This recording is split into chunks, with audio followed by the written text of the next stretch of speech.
escolheu seu curso técnico, definiu seu campus, mas aí vem a dúvida: integrado, concomitante, subsequente, EJA? E agora? É simples. Os cursos integrados são aqueles em que você faz ao mesmo tempo aqui no IFRJ o ensino médio e o ensino técnico profissional.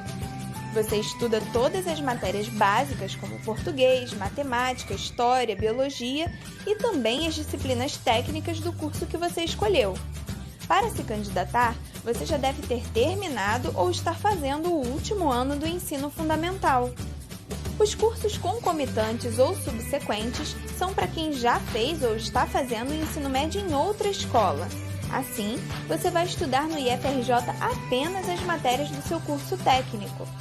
Nos cursos de educação de jovens e adultos, a EJA, você cursa tudo junto aqui no IFRJ, ensino médio e ensino técnico. Mas para entrar, você precisa ter mais de 18 anos e o ensino fundamental completo. Para não se esquecer, todos os cursos do IFRJ são gratuitos. Fique atento às datas dos processos seletivos e leia sempre os editais. Bons estudos! Instituto Federal do Rio de Janeiro. Educação pública, gratuita e de qualidade. Oi, gente! Agora a gente vai dar continuidade ao nosso ciclo de palestras, com a nossa última palestra do evento. Com muita felicidade, a gente traz a Pamela Passos e a Gláucia Marinho.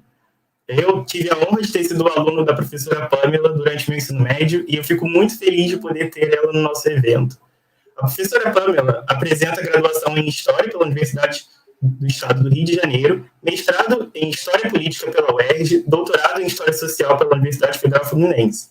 Possui também estágio de pós-doutorado no programa de pós-graduação em Educação da Universidade Federal Fluminense e também pelo programa de pós-graduação em Antropologia Social do Museu Nacional em parceria com o UFRJ.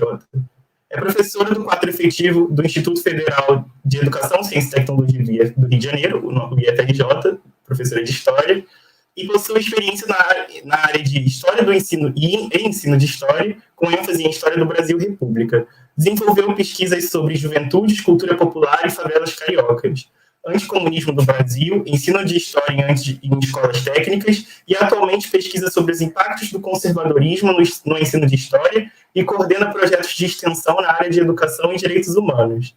Juntamente com a professora Pamela, também temos a Gláucia Marinho, que possui graduação em comunicação social, com ênfase em jornalismo pela Pontifícia Universidade Católica do Rio de Janeiro, mestrado em Educação, Cultura e Comunicação pela Universidade do Estado do Rio de Janeiro e atualmente é coordenadora do Justiça Global. Tem experiência na área de comunicação, com ênfase em jornalismo especializado, comunitário, rural, empresarial e científico, atuando principalmente nos seguintes temas: direito à cidade, segurança pública, direitos humanos, mega-eventos e racismo. Elas vão falar um pouquinho para a gente sobre as perspectivas da revolta da vacina à revolta pela vacina. Um tema extremamente importante e atual, e eu tenho certeza que vai ser muito engrandecedor para todos nós. Boa palestra para vocês. Obrigada, Matheus.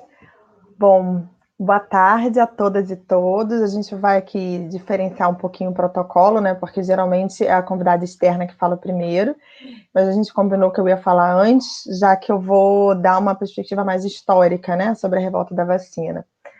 Mas eu queria começar agradecendo muito esse convite, um convite, primeiro, por ter vindo através de estudantes, né, de ex-alunos como o Matheus, o Romani, parabenizar o simpósio de biotecnologia, né, e reforçar a importância desse diálogo que vem sendo feita entre as disciplinas do núcleo comum, do chamado também propedêutico, né, e as disciplinas do técnico, né. Acho que em tempos de polarização, queria só ressaltar, afirmar, eu sou professora no IFRJ Maracanã há 12 anos, e essa não é a primeira vez que eu faço ações com as disciplinas do técnico, em especial o pessoal de biotecnologia. Estou vendo aqui várias pessoas assistindo, né? Poderia aqui citar que a gente já fez ações sobre o Tribunal de Nuremberg para discutir questões históricas e étnicas, e visitas históricas pelo centro do Rio de Janeiro, pelo Ponto Cine, enfim, salas temáticas na Semana da Química. Então, eu estou apenas resgatando, né? Porque eu acho que é importante a gente valorizar a ação de hoje, né, incentivar que ela se repita, né, que a gente possa caminhar juntas e juntos aí. Então, também é uma grande honra poder estar ao lado da Gláucia, né, da Justiça Global, com quem a gente tem uma cooperação técnica no IFRJ desde 2019, né, e aí já fizemos alguns seminários, algumas ações conjuntas, então é muito importante ter assim, a Justiça Global, que é uma referência internacional no campo dos direitos humanos aqui com a gente. E como eu falei, a parte aqui eu tenho uma colinha, né, para poder eu não me perder e não falar demais. A parte que me cabe é um pouco historicizar esse episódio histórico conhecido como Revolta da Vacina, que ocorreu em 1904 no Brasil, né, início do século XX. Então, o primeiro ponto que eu queria destacar é o caráter popular dessa revolta, né? E ainda que vários pesquisadores possam identificar setores diferenciados que estavam presentes nesse momento, como segmentos do exército ligados a uma baixa oficialidade, ou setores monarquistas, enfim, a maioria dos atores sociais dessa revolta eram setores populares, era a população pobre do Rio de Janeiro, sem condições financeiras, né? E essa população no Brasil ela tem uma cor, né? Ela é uma população negra. A gente precisa lembrar do nosso passado escravocrata para poder falar também sobre onde está a pobreza no Brasil, que a pobreza no Brasil ela tem cor e isso tem um motivo, um passado escravocrata.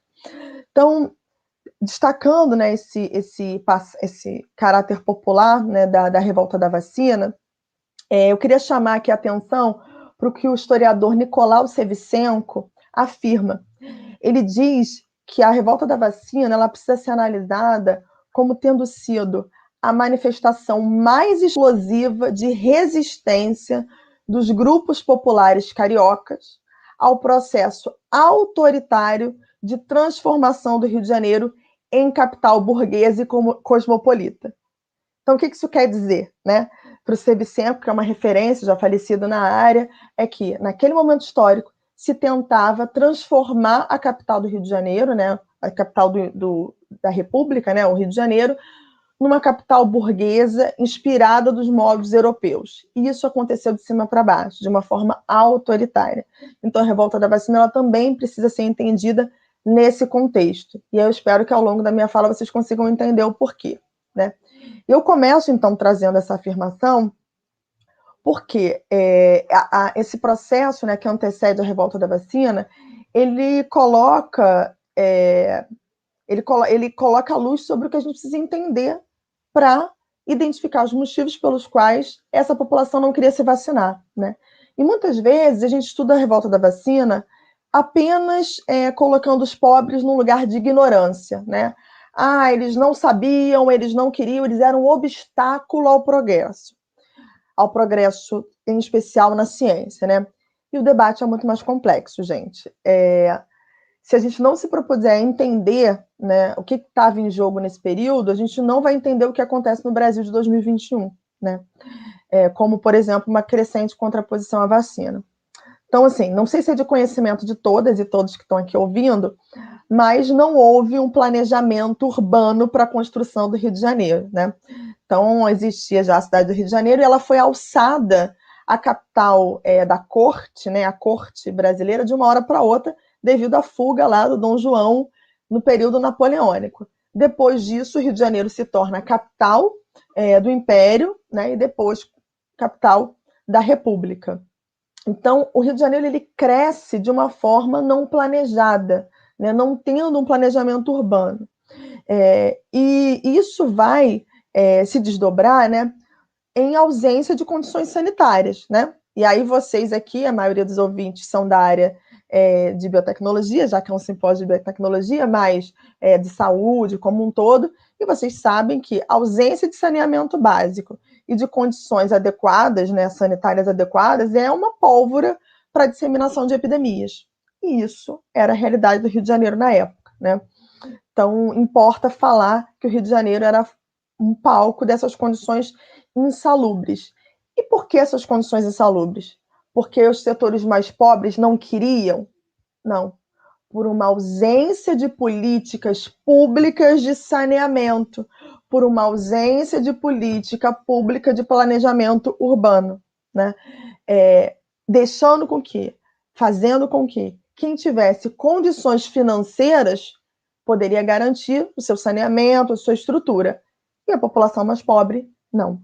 Né? Então, é muito importante a gente pontuar nesse lugar da política pública como garantidor de condições de salubridade. Né? E isso se desdobrou, isso fez com que a cidade do Rio de Janeiro fosse, em especial na região ali da Rio Branco, né, enfim, do centro da cidade, povoada por cortiços, casas de cômodo, né, como bem nos relata o Aloysio Azevedo no seu livro, né, O Cortiço, que vários aqui já devem ter lido na sua época escolar. Né? Dezenas de moradores amontoados e que não estavam ali porque queriam, porque gostavam de dividir com várias pessoas o mesmo cômodo, mas porque não tinham condições financeiras de ter uma habitação melhor.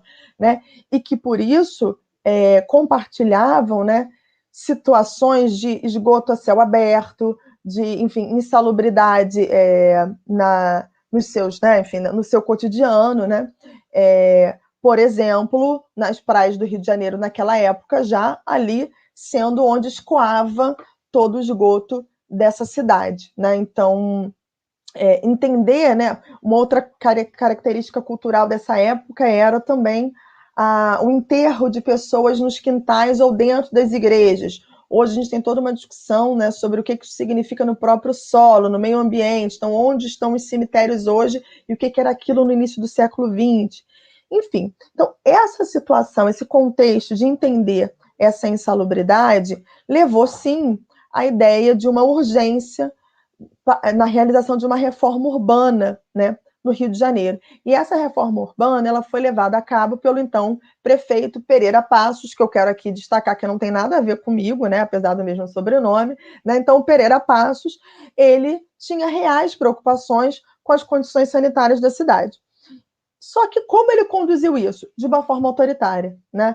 Ele fez uma reforma urbana de cima para baixo, provocando o desalojamento de milhares de famílias, de milhares de pessoas, centenas de famílias, e isso ficou conhecido como bota baixo, devido à imensa quebradeira, né? Enfim, vários canteiros de obra, várias pessoas desalojadas na cidade. Né? Então aí a gente vê uma tradição política do nosso país, infelizmente, onde a condução das ações ela não se dá no diálogo, né? Ela se dá de cima para baixo. Poderíamos falar no que aconteceu nas favelas cariocas, por exemplo, em várias obras aí de remoções ou do próprio, na época do PAC, né, da Política de Aceleração do Crescimento.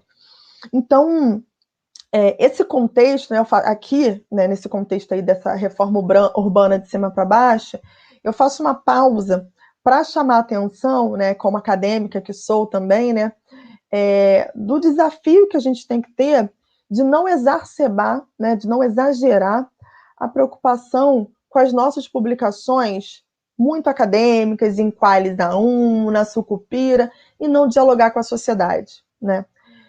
E não compartilhar, né, o que a gente está produzindo, seja como política pública, seja como ciência, na descoberta de uma vacina, de um tratamento, porque é exatamente essa popularização do conhecimento científico que vai garantir ações conjuntas, que vai garantir uma receptividade das nossas propostas, né? E é nesse contexto, então, de ataque à população pobre que vem, então, que ataques, né? O ataque da remoção, o ataque do bota abaixo, que vem a vacinação obrigatória, né, para controlar a varíola, instaurada lá a comando, né, do Oswaldo Cruz, então chefe da saúde pública, né? Importante dizer que o Oswaldo Cruz ele conduziu isso na época de forma aliada, né? Foi uma condução militarizada, né? Essa vacinação obrigatória, e num contexto também de já perseguição às culturas negras, à cultura popular, né? Então, houve uma ausência de diálogo sobre o que estava ali em jogo com aquela vacinação, com aquela inoculação do vírus, que era algo muito novo para se pensar também no início do século XX. Né? Então, os setores populares do Rio de Janeiro, como eu falei, eles eram majoritariamente negros, né? Tinham vivenciado essa realidade de desalojamento, e muitos praticavam culturas proibidas e perseguidas, como a capoeira, como o culto aos orixás. Dentre esses orixás, eu queria que chamar a atenção ao culto ao Omulu. um orixá que fala sobre vida e morte, um orixá que teria o poder de espalhar ou de controlar as doenças, e onde muitos acreditavam que as feridas da varíola seriam uma mensagem, né? Seria uma ação dessa divindade. Então, a vacina, dentro dessa perspectiva, seria vista como um obstáculo ao trabalho desse orixá, né? A reação, né? Enfim, dessa divindade. E aqui é um ponto muito importante para a gente pensar em 2021, porque a gente precisa afirmar a laicidade da educação, né? A laicidade das políticas públicas. A fé, ela é privada e a política, ela é pública. Só que isso não significa que a gente não vá dialogar com os saberes populares, que a gente não vá dialogar com a cultura popular. Dialogar não é aceitar tudo. Dialogar não é não fazer porque eles não vão gostar. É dialogar. Então, queria chamar a atenção aqui também para esse aspecto.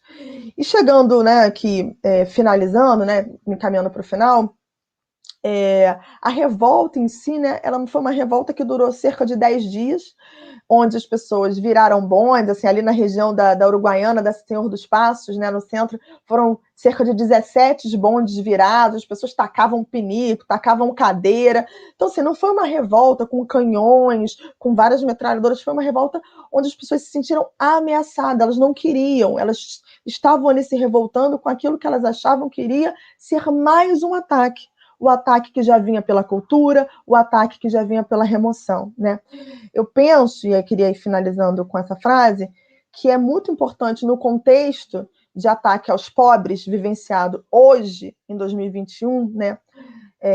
Assim como ocorrido lá, no contexto anterior à revolta da vacina, então a remoção que antecede a revolta da vacina está presente em 2021. O massacre à população preta e pobre, que estava presente pré-revolta da vacina, está presente hoje também, né? Isso talvez nos ajude a compreender toda a desconfiança que setores da população têm em relação às políticas públicas. Isso talvez nos ajude a compreender porque tanta gente acredita nas falácias que dizem que o que a gente faz é balbúrdia, né? Então, que possamos praticar uma ciência engajada na luta pela saúde pública. Né? Conheço aqui, tem várias professoras assistindo, com quem eu já entrei nas pracinhas para fazer popularização da ciência, seja na Semana da Química, seja ocupando a Praça Afonso Pena, que a gente possa praticar essa ciência, que é uma ciência que não fica encastelada na Sucupira, no Qualiza 1, nos nossos laboratórios, nos nossos livros, nos nossos artigos. Né? Que a gente possa reconhecer a urgência, e passo aí para a Gláucia nesse quesito, né, a urgência da quebra das patentes nas vacinas contra o Covid-19, como um caminho crucial pelo controle dessa pandemia, né, pelo fim dessa pandemia. Que a nossa discussão sobre propriedade intelectual leve em consideração que a maioria de nós aqui é fruto de uma educação pública de qualidade e que, infelizmente, ainda não é para todos e todas nesse país. Então, talvez o que nos caiba seja, ao menos, tornar acessível os produtos que essa educação pública tem feito, né? Se hoje, em 2021, nem todos podem estudar no FRJ, nem todos podem estudar na UERJ, na UF, que a gente possa, pelo menos, garantir que tudo que a gente produz seja um conhecimento livre, de patente pública, com instituições públicas que estão aí, né, fazendo história a despeito de tantos ataques, né? Finalizo essa minha fala inicial, inclusive mandando um beijo de coração para a Fiocruz, né? Enfim, com todos os seus ataques, e para o Butantan. Obrigada, gente.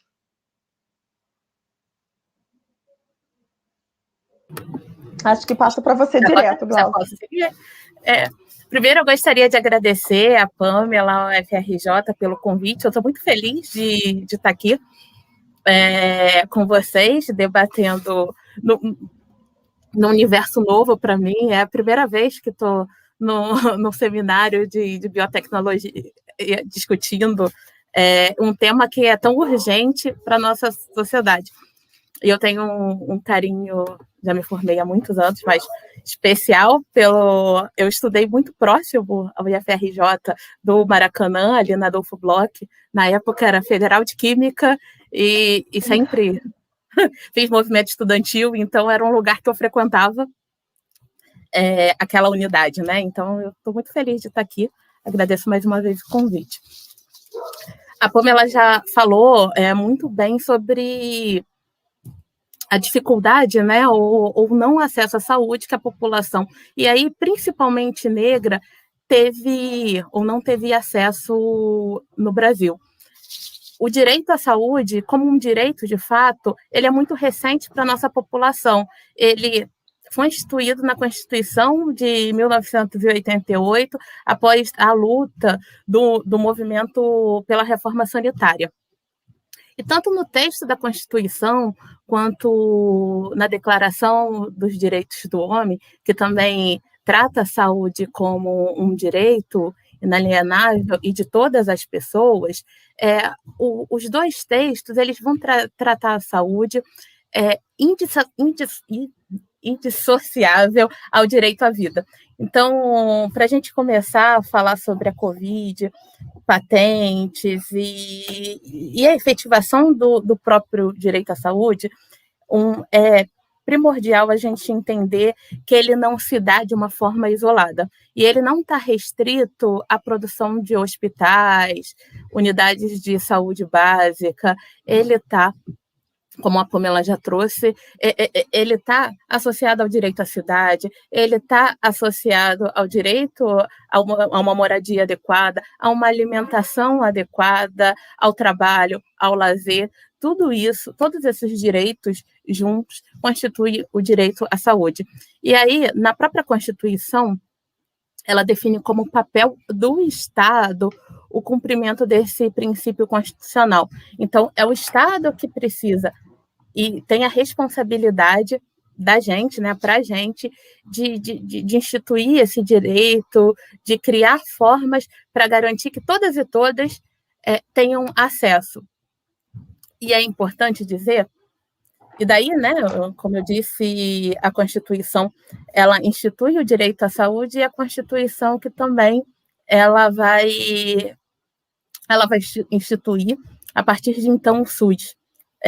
Antes do SUS, imagino os professores, alguns professores, algumas pessoas que estão assistindo vão lembrar, a maioria mais nova não, a saúde pública, ela não era um direito de todos, né?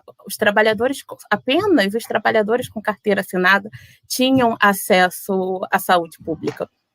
As pessoas mais pobres, vulnerabilizadas, tinham que procurar a Santa Casa, quando onde moravam tinha Santa Casa, ou qualquer outro hospital de assistência, mas a gente sabe que isso é muito desigual no nosso país. Então, no artigo da criação do SUS, versa também sobre o sistema de saúde universal brasileiro. Ele é um motor de enfrentamento das desigualdades. E é muito importante a gente ter isso em mente para a gente pensar hoje o tratamento do Estado brasileiro de enfrentamento à pandemia e como tudo isso também é muito recente. Vou falar mais à frente, mas já aproveitando o gancho, é muito comum hoje que pessoas, e a gente tem debatido na sociedade, processos de fake news e desinformação em relação à vacinação, em relação a remédios, mas a gente é muito recente o acesso à saúde, o acesso à informação da nossa população. Por isso é fundamental que seminários como esse aconteçam e como a gente precisa, né, pensar também formas, como a Pamela já disse, de ganhar as ruas para debater com a população. Porque, como os mais novos, a gente, né, já nasceu, vamos dizer assim, num mundo assim, mas assim, ele é mais tempo bem diferente e muito desigual. E por causa dessas desigualdades, a gente tem visto em algumas pesquisas lançadas sobre mortalidade Covid, que a pandemia ela não atinge todas as pessoas da mesma forma.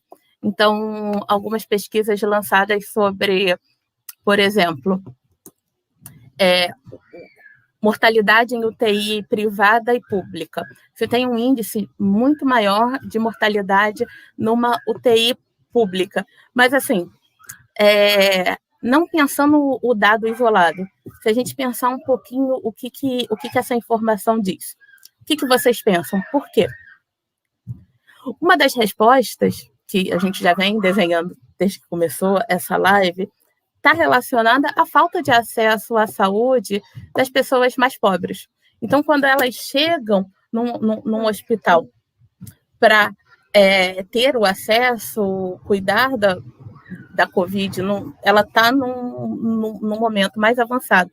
Essas pessoas, às vezes, que por uma assistência à saúde precária, não sabem que tem alguma comorbidade, não sabem de alguma doença pré-existente que acaba agravando a doença. Para além de todo o processo de desinformação que a gente viveu, que as pessoas com sintomas não procuraram, né, um posto de saúde, municípios que a gente sabe que mal tem médicos, o acesso à saúde e aos instrumentos, né, mecanismos, ele é muito desigual em todo o país.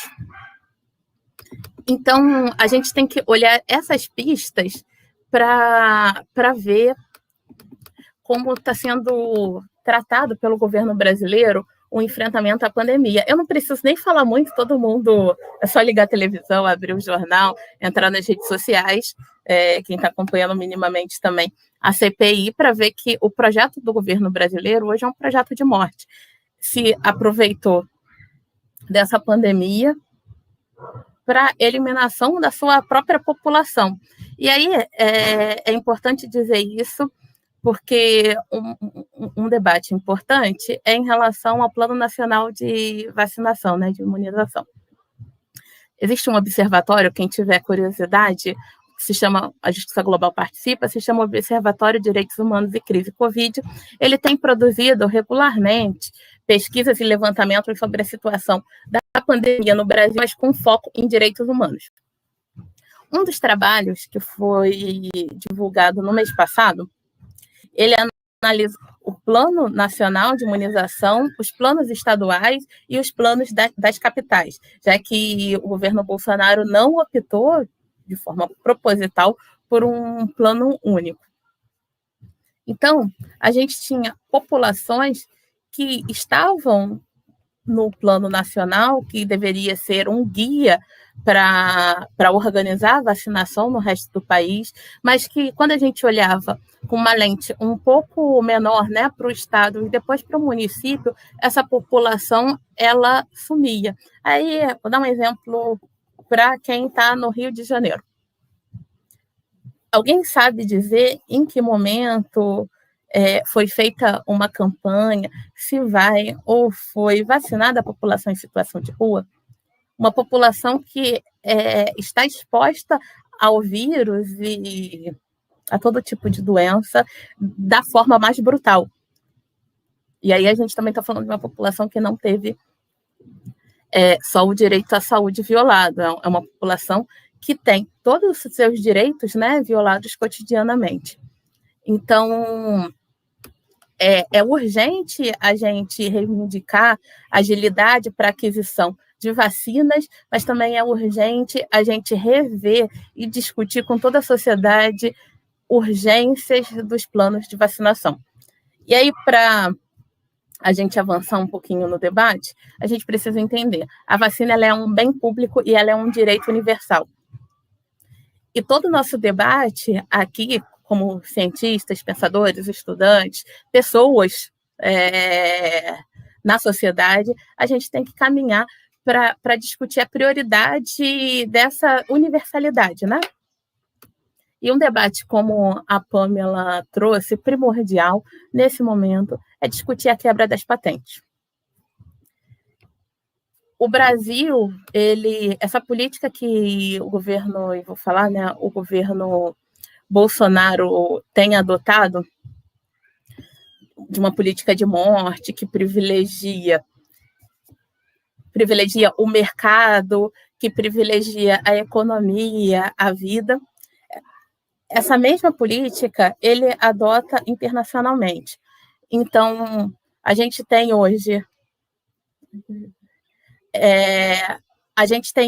um debate internacional na Organização Mundial do Comércio, liderado principalmente pela África do Sul e Índia, pela quebra das patentes. O Brasil é o único país, né, entre aspas, né, porque tem todo um debate conceitual desse termo mais subdesenvolvido, que se colocou contra a quebra das patentes. Então, isso diz muito, porque não diz só da política que está sendo implementada aqui dentro, fala de uma política externa também, que é uma política de morte e violação constante de direitos humanos. E hoje, a distribuição das vacinas no mundo ela é muito desigual. Eu vou compartilhar daqui a pouco, quando eu terminar, um link de um relatório feito por uma Federação Internacional de Direitos Humanos sobre acesso às vacinas no mundo. Tem esse material, que é da FID, mas o New York Times também fez uma pesquisa recente, não sei se vocês viram, um levantamento que dizia que Irã, África do Sul, Nigéria, demoraria 10 anos para vacinar toda a sua população. O Brasil vai demorar, toda essa população, na verdade, estou falando, 70% da população, que é a média da população adulta, né, que tem testes e está apta para ser vacinada nesse momento. Isso são 10 anos. A média do Brasil, com atrasos na vacina, é 1 ano, 1 ano e meio. Canadá, Reino Unido, Estados Unidos são 4 meses. Se a gente pega os Estados Unidos, o Canadá, eles compraram doses de vacina 3, 4 vezes o número maior da sua população.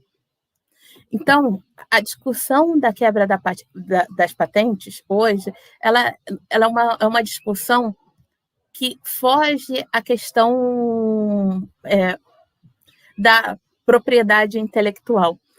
Em meio a uma pandemia, ela é uma discussão ética, humanitária. Ela é uma discussão que está se desenhado no mapa do mundo. Quais são as populações que têm o direito à vida e quais são as populações que podem morrer. Se vocês jogarem no Google, tem um mapa da vacinação mundial. Só escrever no Google, vacinação mundial. Então, tem algumas organizações monitorando isso a todo momento e é visível. Posso até aqui depois apresentar, como se a gente olha o continente africano, como quase nenhuma vacina foi aplicada. E a gente nem precisa ir longe, porque a gente tem falado, a mídia tem falado do avanço dos nossos vizinhos aqui no Chile, o Brasil e México, que estão atrasados, mas têm caminhado com 13%, 15% da população vacinada. Mas se a gente olha a América Central, a gente não tem nem quem está trabalhando na linha de frente completamente vacinada ainda. Então, a gente tem que entender, fazer o debate da quebra das patentes também a partir de uma perspectiva racializada. Quem são essas populações? Da América Latina, a gente está falando de África e Ásia. Quem hoje no mundo não tem acesso às vacinas? Também tem, né? A gente tem acompanhado outras iniciativas da OMS, como o consórcio COVAX, mas os esforços ainda para a distribuição dessas vacinas são insuficientes. Os países têm recebido poucas vacinas da produção, e se a gente não tem a quebra das patentes, os laboratórios eles não vão ter condições de produzir o medicamento, porque um debate também hoje nos atrasos dos laboratórios também está para além do recurso, é possibilidade mesmo de produção desses laboratórios. E a gente tem inúmeros laboratórios no sul global que poderiam estar produzindo esses medicamentos e não estão. E não estão porque se tem essa propriedade intelectual. Esse estudo que eu citei da FID, ele traz um dado, eu vou buscar aqui.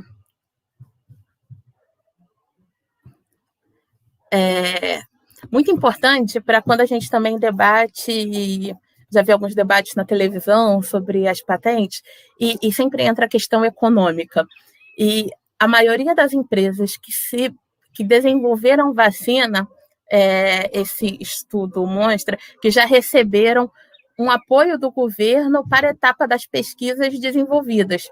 Então, o que também reduz a necessidade das patentes para, vamos dizer assim, que eles utilizam, né, para cobrir os gastos.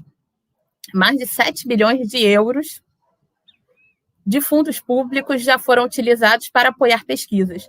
Então, esse debate, para finalizar, a gente abre para uma conversa, esse debate de vida e morte, de sul global e norte, debates que parecem que são tão antigos, mas eles são reatualizados, né, de outras formas, na nossa história, na nossa conjuntura, ele está colocado. Então, está para além. A gente não está falando aqui do prejuízo de uma indústria farmacêutica. Ela já ganhou pela produção daquela pesquisa. Ela não pode deter aquele conhecimento que não é só dela para o resto da vida. Um conhecimento que é em parceria com universidades, outros institutos de pesquisa. A gente precisa entender, para finalizar, que a vacina contra a Covid ela deve ser um bem comum do mundo. E o conhecimento científico que deu lugar a essas inovações, ela não nasce agora. Então, para o desenvolvimento da própria humanidade e de uma sociedade mais ética, um pouco mais justa, e que a vida seja um bem maior e ela não pode estar submetida à economia, a gente precisa lutar em âmbito internacional pela quebra das patentes e por uma distribuição justa de todas as vacinas aqui no Brasil e no mundo. Agradeço mais uma vez o convite e vamos aí para o debate.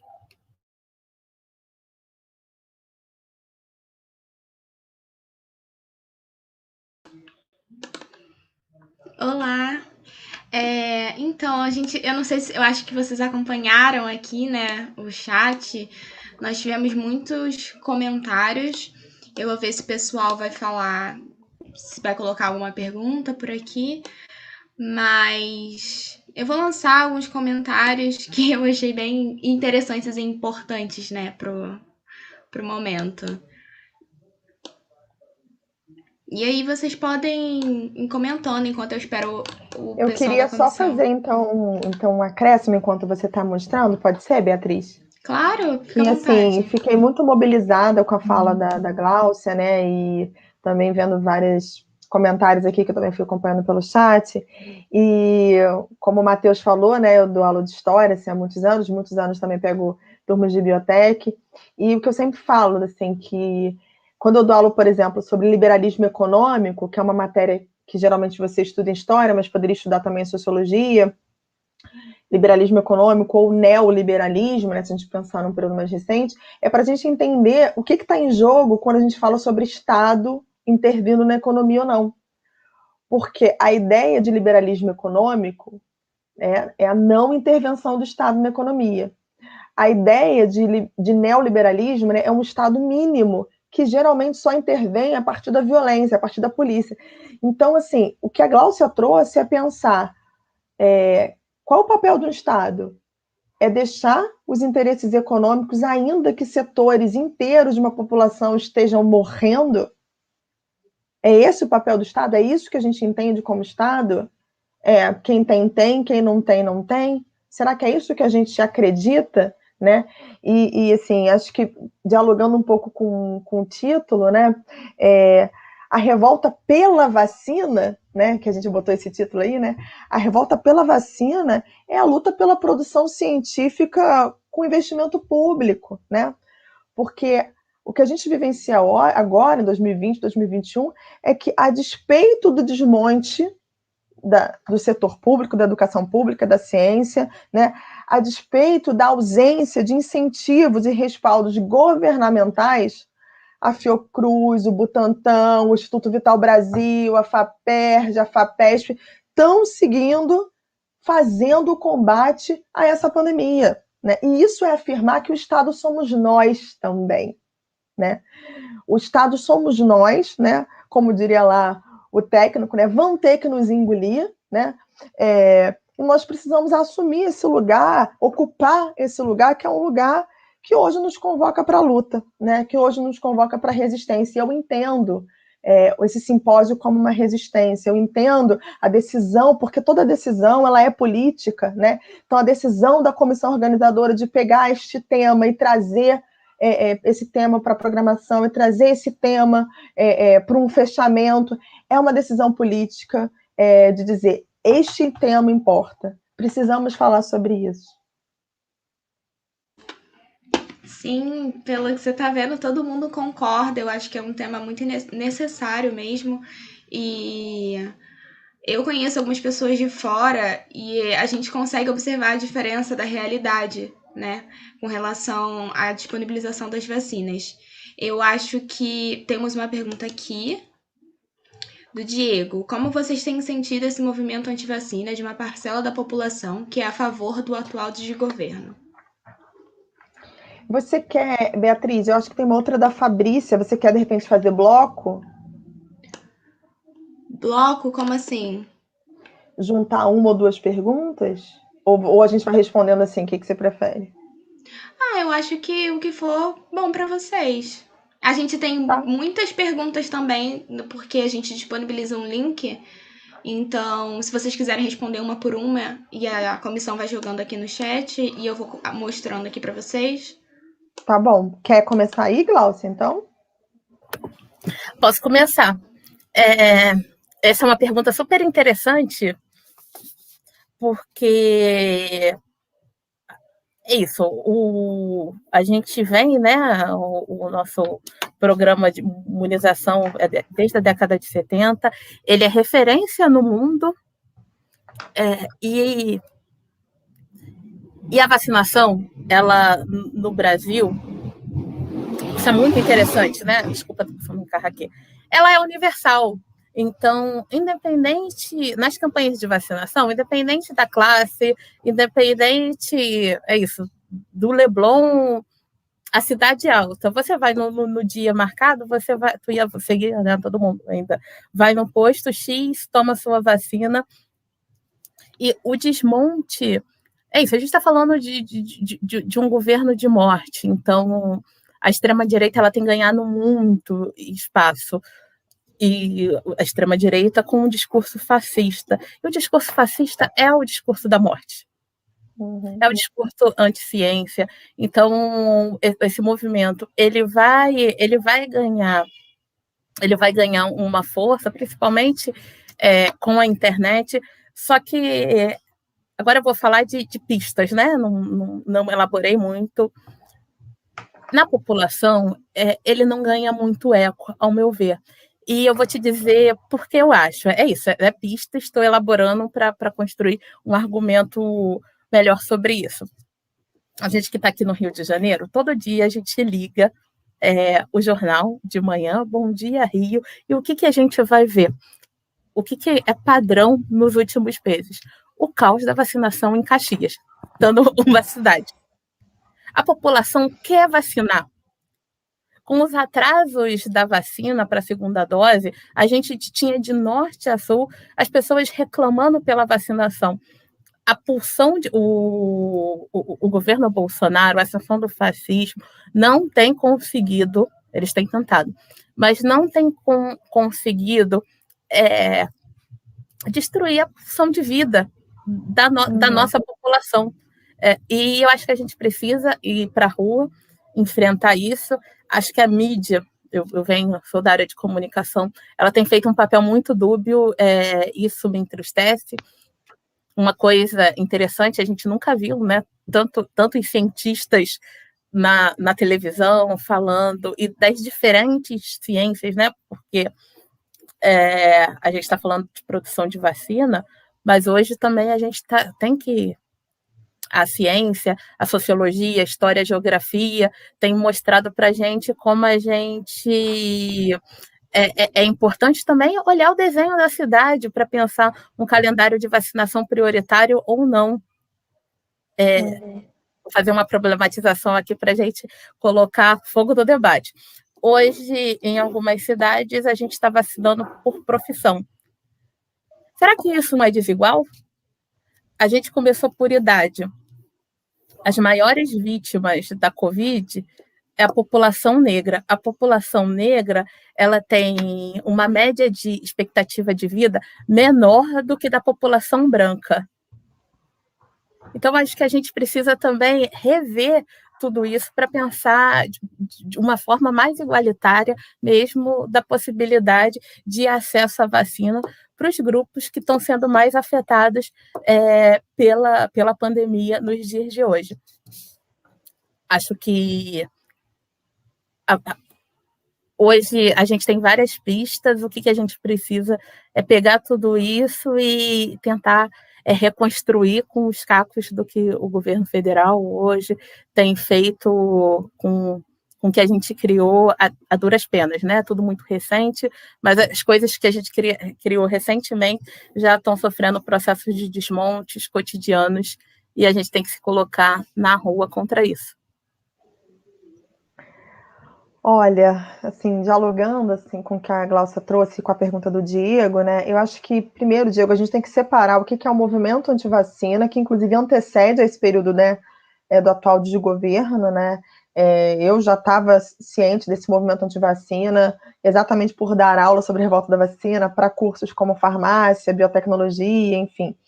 E eu acho que o que a gente vivencia no Brasil, nas classes populares, é muito mais um sentimento, não de antivacina, mas de antipolítica, de descrença na política, de descrença na política pública, né? E isso é fruto exatamente, né, de um discurso de uma força política, ou de forças políticas que querem desmontar o SUS. Por quê? Porque querem o setor privado, porque querem fazer os planos de saúde, os hospitais privados, mesmo aqueles que você paga bem baratinho, que é a consulta popular e tal, mas que não é gratuito, não é para todas e todas, né? Acho que isso é respondendo assim, acho que esse movimento antivacina, enquanto um movimento, eu não vejo ele tão grande no Brasil, eu vejo ele muito mais, o que eu vejo maior? Eu vejo maior essa descrença, isso é mais uma coisa desse povo que quer matar a gente, isso não funciona direito, né? Então é muito mais um descaso e uma desconfiança, né, do que é público, do que é gratuito, né? Isso é fruto de um discurso que quer destruir o público, o gratuito, o de qualidade, o para todo mundo. E acho que essa provocação que a Glaucia traz, ela é muito importante, porque a gente, às vezes, começa a discutir a partir de um patamar e a gente não pensa que aquele patamar é que precisava ser discutido. Então, vamos supor, não tem vaga para todo mundo na universidade, então tem o vestibular. E aí a gente começa a discutir que o vestibular tem que ser 2 vezes por ano, 1 vez por ano, se é difícil, se é fácil, se tem cota, se não tem cota.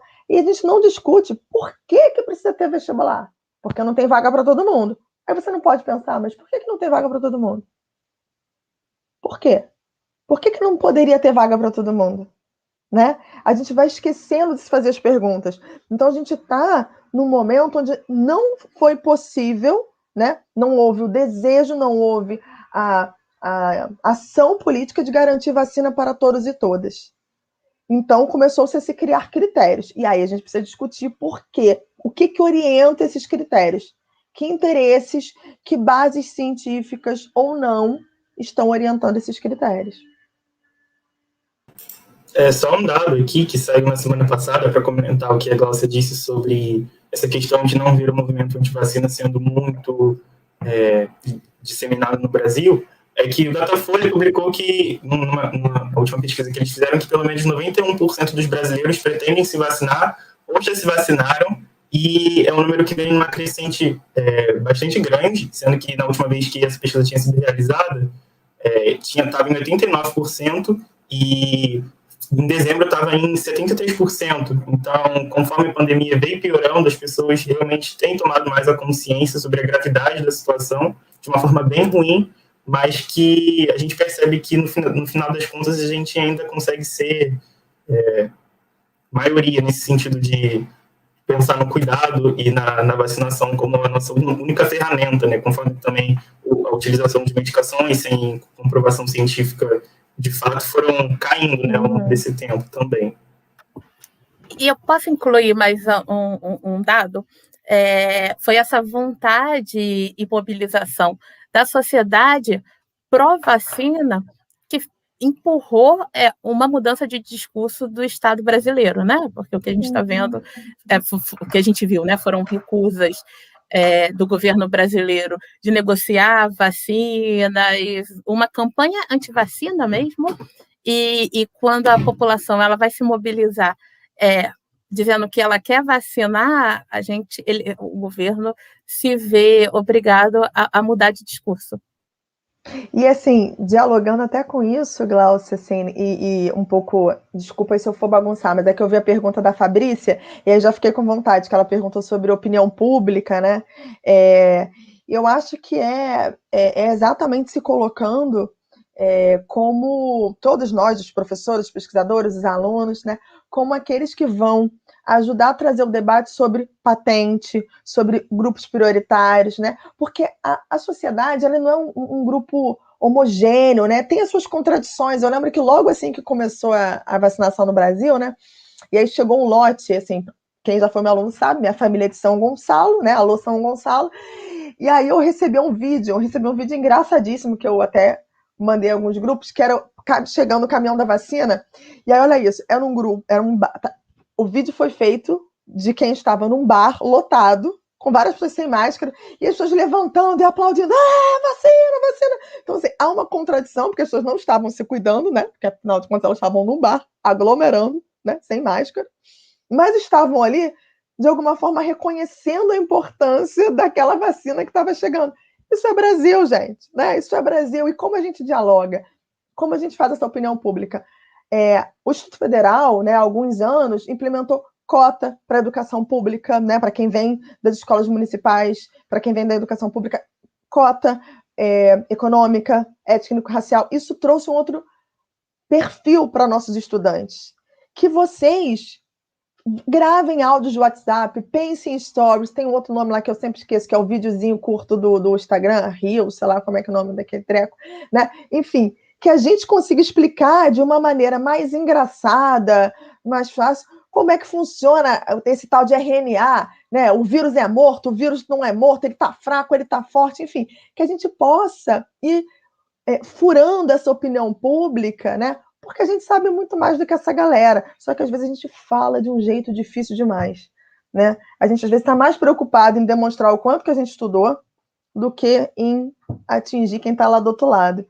Eu acho que isso é uma maneira, Fabrícia, de contribuir, né? De pensar sobre esse mapa, né? Falar, olha como é que está isso desigual, né? Porque as pessoas falam, vão vacinar primeiro, sei lá, os presidiários. Eu sou contra. Vou vacinar primeiro não sei aonde. Eu sou contra. Por que você é contra? Você não entende como isso impacta na sua vida? Né? Mas eu não tenho ninguém que é presidiário, então não conheço ninguém que é presidiário, não impacta na minha vida. Só que é uma discussão de saúde pública, né? A tal da imunidade de rebanho, por exemplo, que foi um conceito biológico que vários amigas e amigos me explicaram e que ficou circulando nos grupos de WhatsApp totalmente distorcida, né? Ou como eu já escutei em grupo de WhatsApp nas fake news, né? Que a máscara é ruim porque você respira muito gás carbônico e aí não tem que usar máscara porque senão você respira o gás carbônico. Só para complementar, eu acho que houve uma representação muito grande durante essa pandemia de nós aqui, como estudantes de biotecnologia ou mesmo cientistas da área. Eu não sei se vocês perceberam, mas está surgindo cada vez mais perfis de divulgação científica com esse propósito de trazer essa informação de uma forma mais didática. Porque, realmente, dentro da área acadêmica, havia muito essa questão da gente querer mostrar que a gente estudou muito, porque deu trabalho, mas também tá havendo a necessidade de nós, como entendedores, enxergar como as pessoas não estão conseguindo raciocinar o tanto de informação, e aí essa frustração, e aí tá surgindo essa necessidade de querer passar a informação de um jeito mais fácil de entender. Então eu acho que casa muito nisso, né? Dessa nossa representatividade nesse momento. E nesse contexto também, né, de mobilização e desmonte das instituições públicas de ensino, eu até cheguei a fazer parte de um projeto que a gente visava trazer os estudantes para chamar, assim mesmo, para o IFRJ, para mostrar a Semana da Química, né, do IFRJ é um exemplo claro de o quanto que o IFRJ contribui para a comunidade e o quanto ele é importante na formação dos jovens e o quanto que a educação, de fato, é a chave, né, para a gente mudar a sociedade, né? Já dizia Paulo Freire que se a educação não transforma a sociedade, tampouco a sociedade se transforma. E nesse projeto a gente tentava esclarecer conceitos de química, a gente tentava mostrar algumas reações, algumas coisas, e a gente via o quanto que muitas vezes as crianças que não tinham tido a oportunidade de ter contato com alguma experiência, alguma coisa mais visual, alguma coisa mais dinâmica, estavam com os olhos assim brilhando e já pensando, professor, eu quero estudar aqui, professor, eu quero vir para cá. Isso eu acho que vale todo o esforço que a gente faz para poder, como a professora Fabrícia falou, para ter uma linguagem empática, né? Porque é assim que a gente consegue tocar as pessoas sobre a importância da ciência, sobre a importância da educação e de todos esses temas que assim são essenciais, né, para a qualidade de vida nesse mundo. Sim, vamos continuar com as perguntas. Porque a gente tem 5 minutinhos, né? A gente tem a pergunta da professora Adriana. Parabéns. Poderiam comentar um pouco sobre a importância dos movimentos sociais neste momento? Quer começar, Gláucia? Você que aí é a pessoa dos movimentos sociais, total. Posso começar. Eu queria falar de uma coisa que foi citada antes, da importância mesmo das redes sociais para a difusão de informação, principalmente relacionada à prevenção e combate ao vírus. Eu sou fã, enfim, tem 3 contas no Twitter, né, sobre máscara FFP2.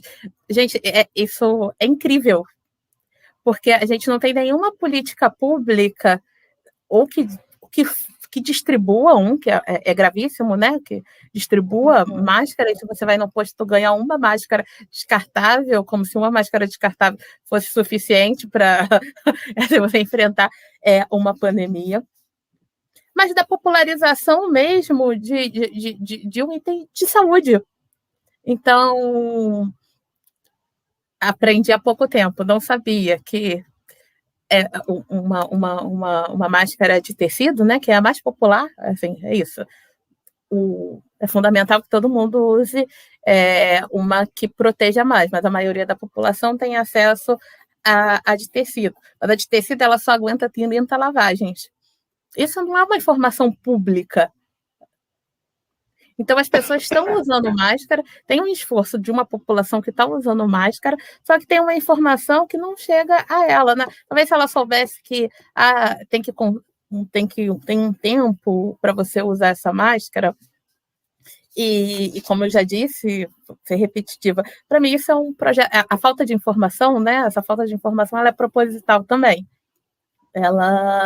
Porque a gente tem outros países, como a gente falou tanto aqui, dos países do Sul e do Norte, onde ela é obrigatório e você já tem uma política pública para uma máscara que protege mais, aqui você não tem nem informação sobre isso. Então, é uma política mesmo de morte que está sendo implementada.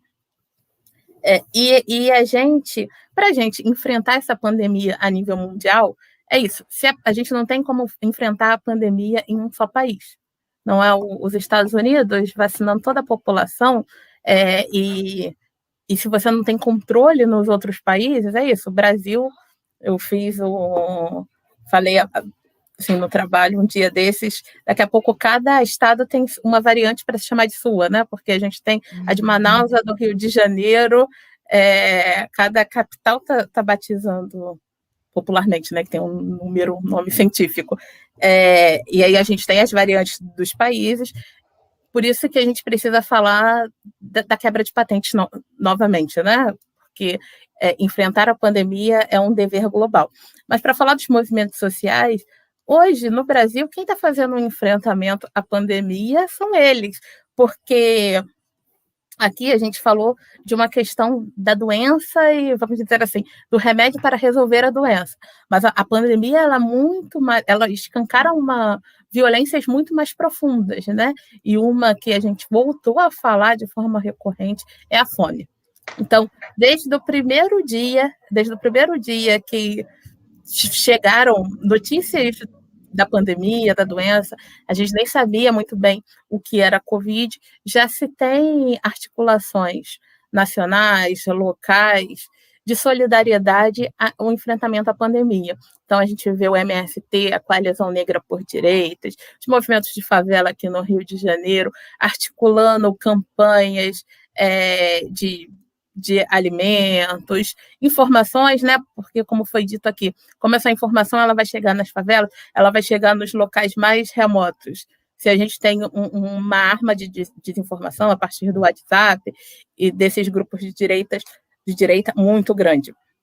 Então, os movimentos sociais hoje que estão na linha de frente mesmo, e acho que a gente não tem um quadro mais aterrador, porque o quadro brasileiro ele é tenebroso, né? Mas ele não está pior por causa da ação que quem está na ponta, quem está articulado, organizado, está empreendendo nesse momento.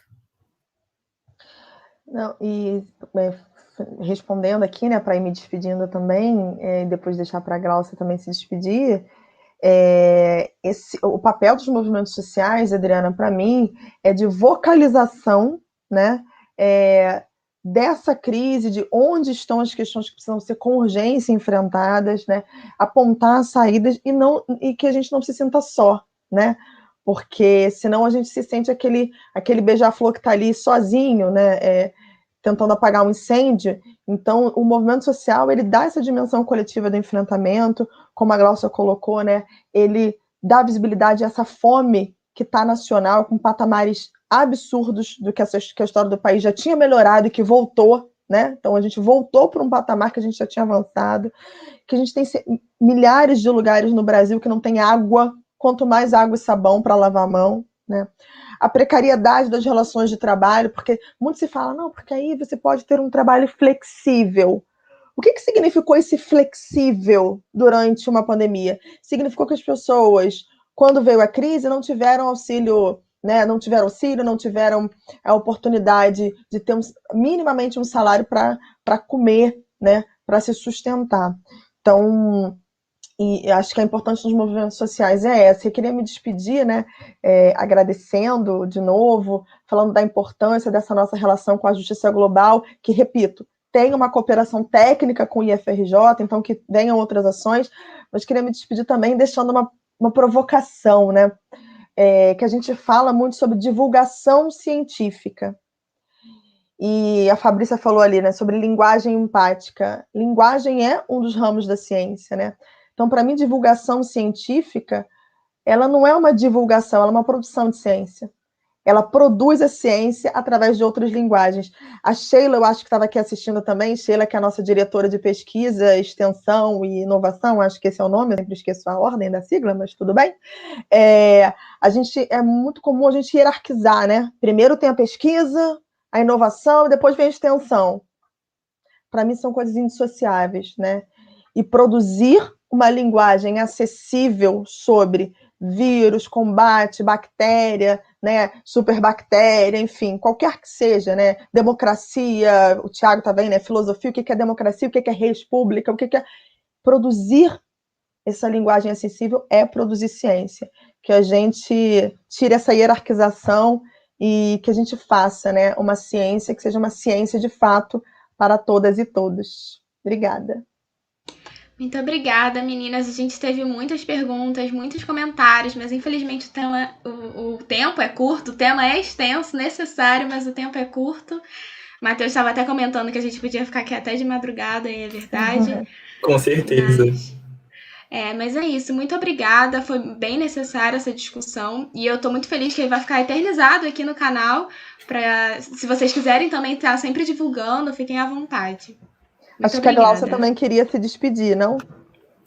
Sim, gostaria de me despedir. Primeiro, agradecer o convite, eu estou muito feliz de estar aqui. Essa parceria proposta pela professora Pamela, para a gente é fundamental, que a Pamela traz toda uma reflexão sobre a ciência. A gente vem num campo de atuação que também está sendo muito atacado, que são os direitos humanos, e que a gente precisa também difundir e fazer um debate amplo na sociedade sobre o papel dos direitos e nos vermos, né, como detentores de direito. A gente coloca a justiça global à disposição para futuras parcerias e ações, e dizer que é primordial a gente estar junto nesse momento, lutando pela universalização da vacina, o enfrentamento à Covid e todas as desigualdades promovidas pela pandemia, né? Porque a pandemia ela também não vai acabar quando toda a população estiver vacinada, ou toda a população global estiver vacinada. A gente ainda vai ter muitos efeitos da pandemia de Covid ao longo dos anos. Então, a gente precisa se preparar para isso e estamos juntas. Se cuidem todos e todas. Estamos juntas. Viva o SUS, viva a educação pública. Muito obrigado, gente.